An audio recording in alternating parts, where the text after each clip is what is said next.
அன்னைக்கு சுஷ்மா சுனில கொல்லாம இருந்திருந்தா இவளோட கதி என்ன இருக்குன்னு யோசிச்சு பாருமா. நீயும் ஒரு பொண்ணு தானே, இவ இடத்துல இருந்து யோசிச்சு பாரு. ஆமாண்டா, ஆமா, என் மகன் அயோக்கியம்தான். ஆனா உன் தம்பியை தான் கொன்னுட்டேன்னு தெரிஞ்சும் அத மறைச்சு உன் கையாலேயே தாலி வாங்கி கட்டிட்டாளே, இவ என்னடா உத்தமியா?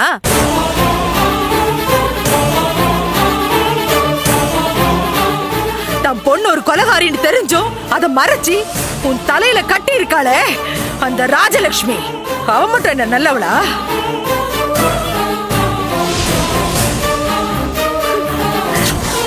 தம்பியை கொண்ட இவளோட மாமாவுக்கு தாண்டா நீ உயிர் பிச்சை கொடுத்த. அந்த நன்றி கொஞ்சமாவது இருந்திருந்தா இந்த வீட்டுக்கு மருமகளா வரணும்னு இவ ஆசைப்பட்டிருப்பாளா? சொல்லுடா. இப்ப சொல்றத நல்லா கேட்டுக்க. ஒரு கொலையை செஞ்சுட்டு போலீஸ்காரனான உனக்கு இவ கழுத்தை நீட்டது ரொம்ப தப்புடா. ஊர் அடிச்சு ஒலையில போடுறானே அந்த பெருமாள், அவன் பையனுக்கு இவ வாக்கப்பட்டிருக்கணும்டா. அதுதான் சரி. ஆமாடா.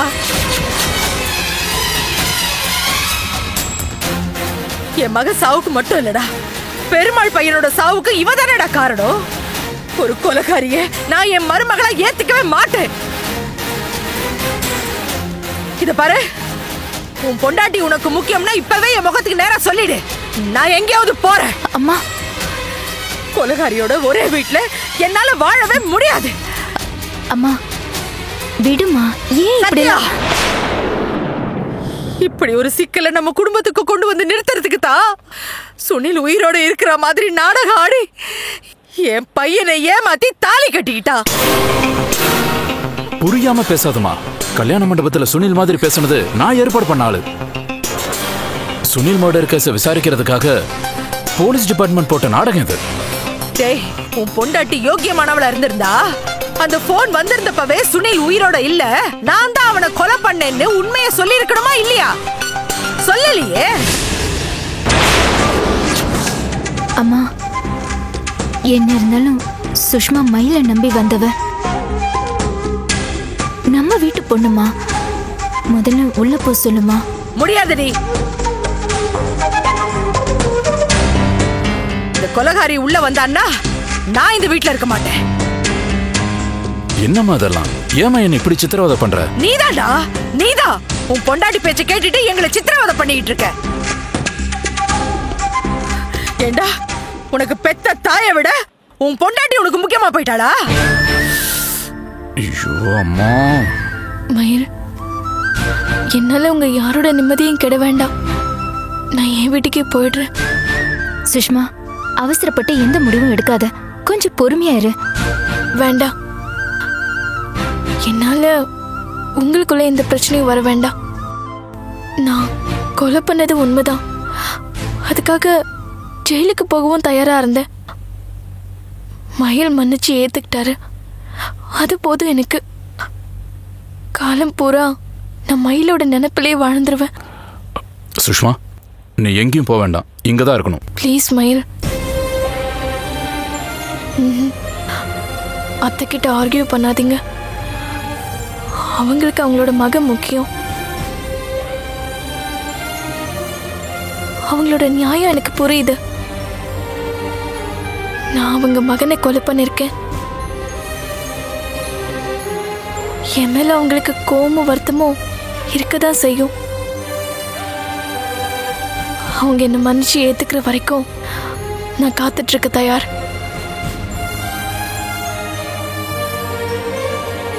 அத்தை மன்னிச்சு ஏத்துக்கிட்டதுக்கு அப்புறம் தான் நம்ம 2 பேரும் சேர்ந்து வாழ்றதுல அர்த்தம் இருக்கும். என்ன மன்னிச்சிருங்க, நான் போறேன்.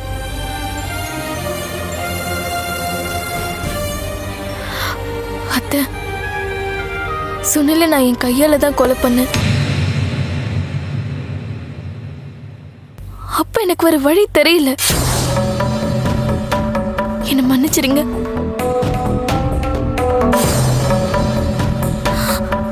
சொன்னா கேளு, நீ எங்கேயும் போக வேண்டாம். என்ன தடுக்காதீங்க மயில். இப்ப இருக்கிற பிரச்சனையில இது ஒண்ணு மட்டும்தான் தீர்வு. நான் உங்களை விட்டு விலகி இருக்கிறது தான் எல்லாருக்கும் நல்லது. வரேன். சுஷ்மா ஒரு நிமிஷம். இதுதான் உன் முடிவுன்னா நான் தடுக்கல. நானும் உன் கூட வரேன். அப்பா கிட்ட பேசி உன்னை வீட்டில் விட்டுறேன். வேணாங்க. கல்யாணமாகி இது வரைக்கும் நம்ம ஒன்னா எங்க வீட்டுக்கு போனதே இல்லை. இப்ப நீங்க விட்டு வர்றதுக்காக என் கூட வந்தா அத என் மாமாவால தாங்கிக்க முடியாது. புகுந்த வீட்டுல இருந்து வெளியில போறது நானே எடுத்த முடிவு. நான் தனியாவே போய்க்கிறேன். என்னை தடுக்காதீங்க.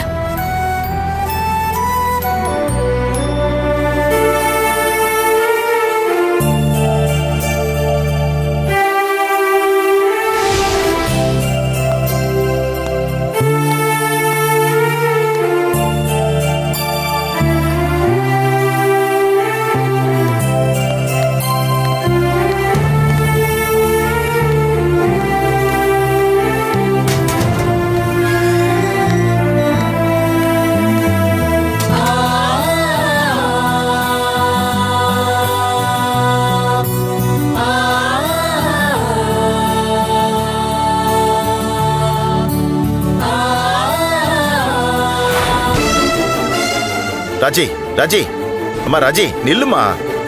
என்கிட்ட பேசாதே. கோவப்படாம நான் சொல்றதை கேளுமா. என்ன சொல்ல போற? மயில் பண்ணதெல்லாம் சரி, சுஷ்மாவை அரெஸ்ட் பண்ணி ஜெயில போட்டதெல்லாம் தப்பு இல்ல, அதானே சொல்ல போற? மா, ஒரு போலீஸ்காரனா அவர் என்ன செய்யணுமோ அதை தானமா செஞ்சாரு. ராஜி, கட்டின பொண்டாட்டிக்கு உண்மையான புருஷனா அவளை காப்பாத்தி வெளியே கொண்டு வந்துட்டாருல்ல, அப்புறம் எதுக்குமா கோவப்படுற? இது பாரு, நீ என்கிட்ட என்ன சமாதானம் சொன்னாலும் சரி, நான் ஏத்துக்கவே மாட்டேன். மயில் அப்படி பண்ணிருக்கவே கூடாது. சுஷ்மாவை நம்ப வச்சு ஏமாத்திருக்கான். குடும்பம் நடத்த வேண்டிய பொண்டாட்டிய குற்றவாளி கூண்டுல நிப்பாட்டி இருக்கான். இதை எப்படி நான் ஏத்துக்க முடியும்?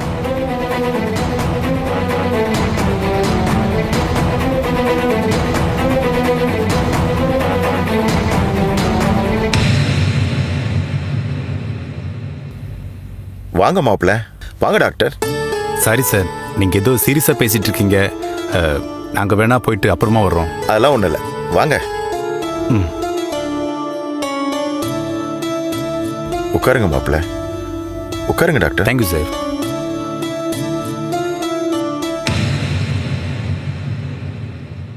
எப்படி இருக்கீங்க ராஜி? உங்க எல்லார் மனசையும் நான் புண்படுத்திட்டேன். ஸ்னேகா அந்த உலகத்தை விட்டு போக நானே காரணமாயிட்டேன். என்ன மன்னிச்சிருங்க.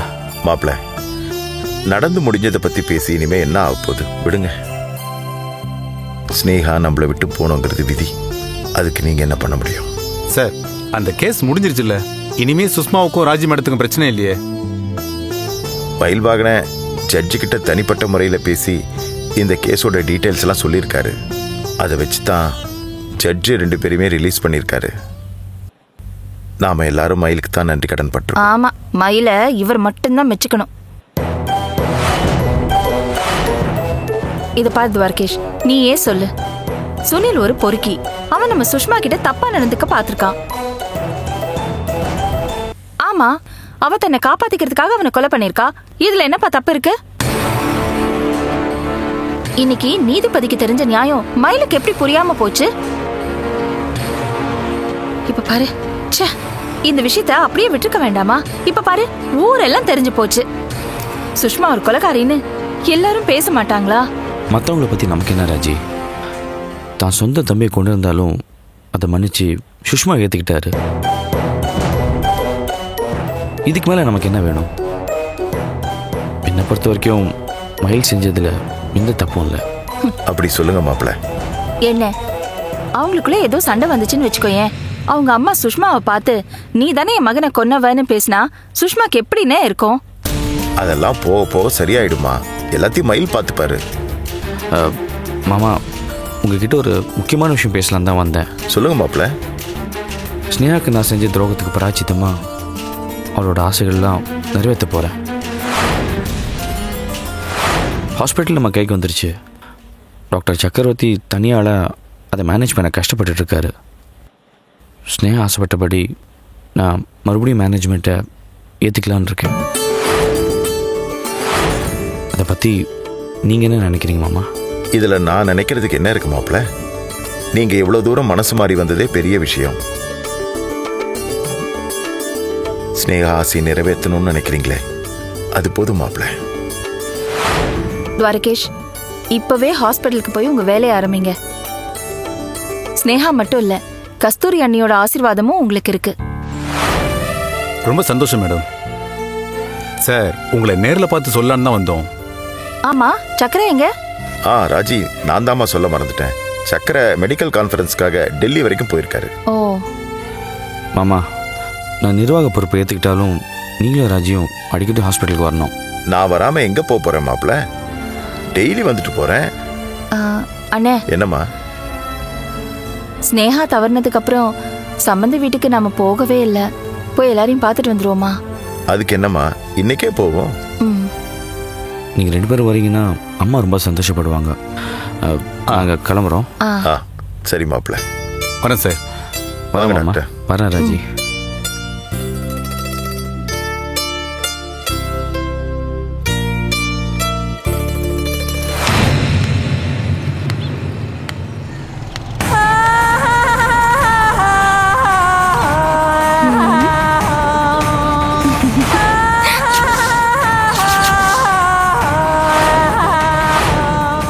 எப்படி இருக்க சுஷ்மா? புதுசா கல்யாணமான பொண்ணு இப்படியா தன்னந்தனியா ரோட்ல நடந்து வர்றது? ஆமா, உன் புருஷன் கூட வரலையா? என்னடி அப்படி பாக்குற? உன்னை நடு தெருவுக்கு வர வச்சிட்டேன் பாத்தியா? மயில ஏமாத்தி கல்யாணம் பண்ணிட்ட, சட்டத்தை ஏமாத்தி தண்டனையில இருந்து நீ தப்பிச்சிட்ட. ஆனா உன் மாமியார் கிட்ட மாட்டிக்கிட்ட பாத்தியா? அவங்க உன்னை வாழ விடவே மாட்டாங்க. இப்ப என்ன பண்ண போற? இப்ப மாமியார் விரட்டி விட்டுருக்காங்க. இன்னும் கொஞ்ச நாள்ல மயில் உன்னை அடிச்சு விரட்ட தான் போறாரு. அதுக்கப்புறம் மயிலுக்கும் எனக்கும் கல்யாணம் நடக்கும். அத நீ பார்க்க தாண்டி போற. என்னடி சிரிக்கிற? உன்னை நினைச்சா எனக்கு பாவமா இருக்குடி. ஞாபகம் இருக்கா? உன் ஆசிரமத்துல நடந்த செஸ் காம்படிஷன்ல கலந்துக்க வந்திருந்தேன். அப்பதான் உன்னை முதல்ல பார்த்தேன். அப்போ நீயும் நானும் செமிஃபைனல்ஸ் வரைக்கும் ஜெயிச்சிட்டே வந்தோம். ஃபைனல் மேட்ச் உனக்கும் எனக்கும். அந்த போட்டியில நீ தான் ஜெயிச்ச. நீ எப்படி ஜெயிச்சேன்னு மற்றவங்களுக்கு வேணா தெரியாம இருக்கலாம் ஐஷு. ஆனா உனக்கு ரொம்ப நல்லாவே தெரியும்னு நினைக்கிறேன். பாவம் அப்பா அம்மா இல்லாத பொண்ணாச்சேன்னு பரிதாபப்பட்டு நான் தான் விட்டு கொடுத்தேன். அதனாலதான் நீ ஜெயிச்ச. ஆமா, அன்னைக்கு நீ விட்டு கொடுத்த. இப்ப என்ன அதுக்கு? செஸ்ல விட்டு தந்த மாதிரி மயில விட்டு கொடுத்துருவேன்னு நினைச்சியா? ஏய், அது வெறும் போட்டி, கேம், விளையாட்டு. ஆனா இது என் வாழ்க்கை. எங்க 2 பேரையும் உன்னால பிரிக்கவே முடியாது. ஏய், நான் நினைச்சத சாதிப்ப சுஷ்மா. உங்க 2 பேரையும் நான் பிரிக்கதா போறேன். அதை நீ பார்க்கதா போற. பாக்குறியா? நீ நடக்கவே நடக்காதுன்னு நினைச்சிட்டு இருந்த எங்க கல்யாணம் ஜாம்னு நடந்தது. கொடைக்கானல்ல சுனில் மாதிரியே இருக்கிற ஒருத்தனை அனுப்பி எனக்கு பைத்தியம் பிடிக்க வைக்கலான்னு பெருமாள் நினைச்சான். பாவம், அவன் நினைச்சதும் நடக்கல. என் மாமியார் கிட்ட போட்டு கொடுத்து என்ன ஜெயிலுக்கு அனுப்பலான்னு பிளான் பண்ணீங்க. என்னாச்சு? சட்டம் என்ன விடுதலை பண்ணிடுச்சு. சுனில் விஷயத்தை வச்சுதான் என்ன பிளாக்மெயில் பண்ணிட்டு இருந்தீங்க. இனிமே என்ன ஒன்னும் பண்ண முடியாது. இப்ப கூட என் மாமியார் தான் என் மேல கோவமா இருக்காங்க. மயில் ஏன் பக்கம் இருக்காரு. அவரு எப்பவும் என்ன கைவிட மாட்டாரு. இங்க பாரு, இந்த ஜென்மத்துல மயில் உனக்கு கிடைக்க மாட்டாரு. ஏய், உன்னையும் மயிலையும் நான் பிரிக்கதா போறேன். அது நடக்கும். அதை நீ பார்க்கதா போற. நீ தழகில நின்னாலும் அது நிச்சயமா நடக்காது. அவர் தம்பிய கொன்னன்னு தெரிஞ்சும் எனக்காக போராடி விடுதலை வாங்கி கொடுத்திருக்காரு. அதனால அவரால என்ன வெறுக்கவும் முடியாது, உன்னால அவரை நெருங்கவும் முடியாது. உன் பகல் கனவு பலிக்காது. பேசாம படிச்ச படிப்புக்கு நல்ல வேலையா தேடிட்டு அமெரிக்கா லண்டன் போய் செட்டில் ஒரு வழிய பாரு. அந்த பொறுக்கி பெருமாளோட சேர்ந்துக்கிட்டு சில்லறத்தனமா நடந்துக்காத. இங்க பாரு, நீ நடுத்தருவுக்கு வந்தோம் உன் திமிரு அடங்கல பாத்தியா? இங்க பாரு, சுனல் விஷயத்துக்காக தான் இத்தனை நாளா அடங்கி போனேன். எப்ப நான் தப்பு செய்யலன்னு கோர்ட்டே சொல்லிருச்சோ, இனிமே நான் யாருக்காகவும் பயப்பட போறதில்ல. நீ என்னடி அந்த பெருமாளே வந்தாலும் என்ன ஒண்ணும் பண்ண முடியாது. ஓவர் ஆடாத சுஷ்மா, உன் ஓட்டத்தை அடக்காம நான் விட மாட்டேன். ஹே, உன்னால என்ன ஒண்ணும் பண்ண முடியாது. இந்த பார், உன் அந்த மயில் கிட்ட இருந்து நிரந்தரமா நான் பிரிக்க தான் போறேன். அதை நீ பார்க்க தான் போற. எங்க பாரு, நானே சொன்னா கூட என் மயில் என்ன விட்டு போக மாட்டாரு. முழுசா அவருக்குள்ள நான் வந்துட்டேன். ஏன் இனிமே எங்களை பிரிக்கணும்னா அந்த கடவுளால கூட முடியாது. சவால் விடுறியா சுஷ்மா? நீ எல்லாம் என் எதிரில் நின்று பேசுறது கூட தகுதி இல்லாதவன். உன்கிட்ட தகுதி நான் சவால் விடணும். வழிவிட நான் போகணும். இது ஒரு வழி பாதடி. போனா போனதுதான். திரும்ப உன்னால வரவே முடியாது. மயில் கூட உன்னால சேரவே முடியாதுடி. நான் எங்க இருந்தாலும் என் மயில் என்னை தேடி வருவாரு. பாக்குறியா? பார்க்கலாம். வரட்டா?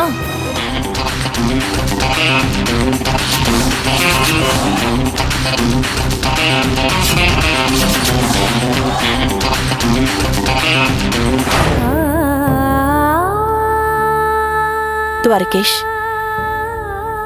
நீ கருணாகர அண்ணாவை நேர்ல பார்த்துட்டு வந்துட்டியே, அது வரைக்கும் சந்தோஷம்தான். ராஜியும் ரிலீஸ் ஆயிட்டாங்க. அப்புறம் என்ன, நாளைக்கே நீ ஹாஸ்பிட்டலுக்கு போய் ஹாஸ்பிட்டல் நிர்வாகத்தை ஏத்துக்க வேண்டியதான். என்னடா நான் சொல்றது கரெக்டு தானே? ஸ்னேகா இருக்கும்போது என்னெல்லாம் ஆசைப்பட்டாலோ அது எல்லாத்தையும் நிறைவேற்ற போகிறேன். இனிமேல் எந்த காரணத்துக்காகவும் கஸ்தூரி ஹாஸ்பிட்டல் முத்துலட்சுமி கைக்கு போகாது. நான் போகவும் விட மாட்டேன். அவளை பற்றிலாம் எதுக்கடா இப்போ பேசிக்கிட்டு? அவெல்லாம் ஒரு முடிஞ்சு போன சாப்டர். தம்பி, ஸ்னேகாவுடைய ஆசீர்வாதம் நமக்கு என்னைக்கு இருக்கும். நம்ம குடும்பத்தை யாராலையும் எதுவும் பண்ண முடியாதுடா. ராஜீவா, 2 குடும்பத்துக்கும் நல்ல நேரம் தொடங்கிடுச்சு. எனக்கு இப்ப நிம்மதியா இருக்குடா. வாங்க ராஜே.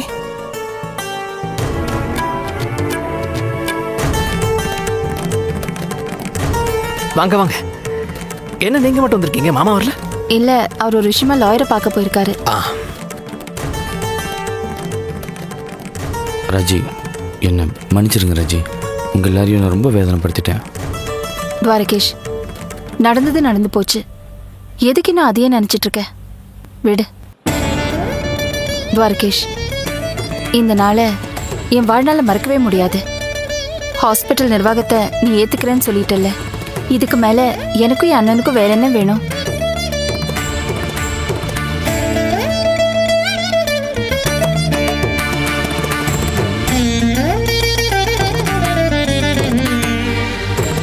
ஸ்னேகா நம்ம கூட இல்லைன்ற ஒரே குறை தான். டேய் தம்பி, என்னடா அது? என்னை மன்னிச்சிரு ஸ்னேகா. சொந்த தம்பியை கொலை பண்ண சுஷ்மாவை மயில்வாகனை ஏற்றுக்கிட்டாரு.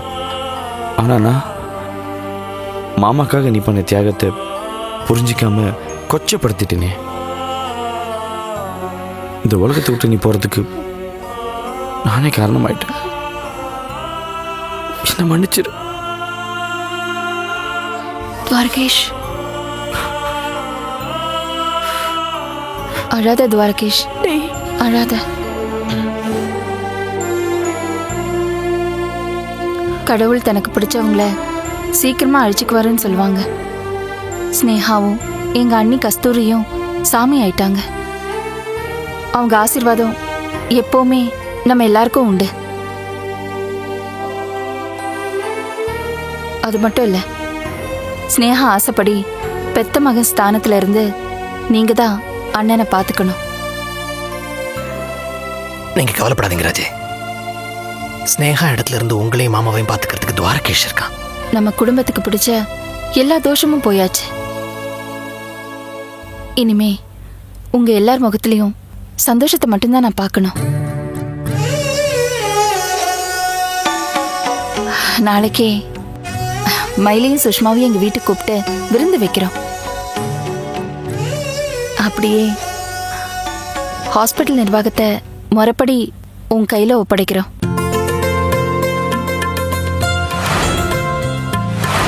ராஜி, நாளைக்கு நாள் நல்லா இருக்கு. நல்ல காரியம் செய்யறதுக்கு உகந்த நாள். அப்புறம் என்ன, ஸ்னேகாவுடைய ஆசைப்படி துவாரகேஷ் ஹாஸ்பிட்டலுடைய நிர்வாகத்தை ஏத்துக்க போறான்.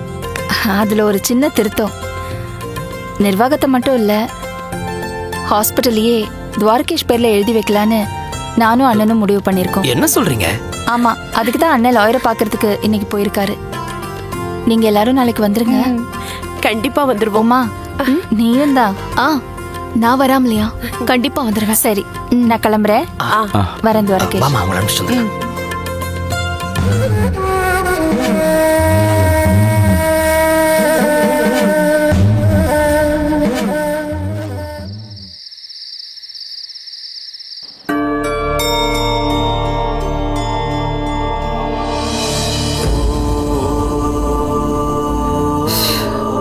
அண்ணே, நான் பால் சாப்பிடு. இங்க வைமா, அப்புறம் சாப்பிடுறேன். ராஜி, மாப்பிள்ள மனசு மாறிட்டாரு. ஹாஸ்பிட்டல் நிர்வாகத்தையும் கவனிச்சுக்கிறேன்னு சொல்லிட்டாரு. சுஷ்மாவும் அவங்க மாமியார் வீட்டுக்கு போயிட்டா. இப்பதாம்மா மனசுக்கு நிம்மதியா இருக்குமா.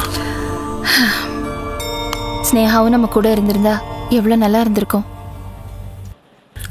நம்ம கொடுத்து வச்சது அவ்வளவுதாம்மா. நடக்கிறதெல்லாம் ஸ்னேகாவோட விருப்பப்படிதாம்மா நடக்குது. இதெல்லாம் ஸ்னேகாவும் கஸ்தூரியும் பார்த்துட்டு தாம்மா இருப்பாங்க. அண்ணே, சொல்ல மறந்துட்டேன். ஸ்னேகாவுக்கு 16வது நாள் காரியம் பண்ணணும். நானும் நினச்சிட்டு தாம்மா இருந்தேன். ராஜி, இப்பதான் மாப்பிள்ளையே மனசு மாறி வந்துட்டாரம்மா. அவரே முன்னாடி நின்று காரியம் பண்ணட்டும். நான் நினைக்கிறதையே நீயும் சொல்லிட்ட. அப்படியே பண்ணிடலான்னு.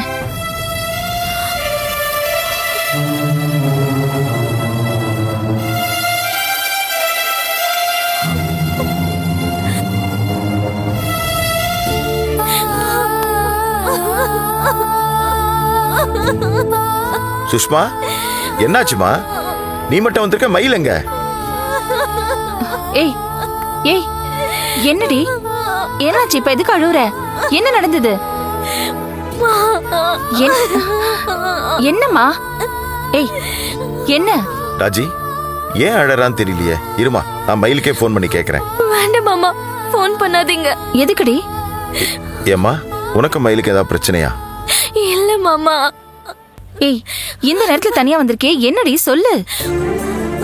மா, சுனல் விஷயம் தெரிஞ்சிருந்தோம் மயில் என்ன முழு மனசோட இதெல்லாம் ஏத்துக்கிட்டாரு. தெரிஞ்ச விஷயம் தானம்மா. இப்ப அதுக்கு என்ன? ஏய், சொல்லுடி, மாமா கேட்டுட்டு இருக்காருல. இல்ல மாமா, கோர்ட்ல இருந்து நேரா அவர் வீட்டுக்கு கூட்டிட்டு போனாரு. ஆமா,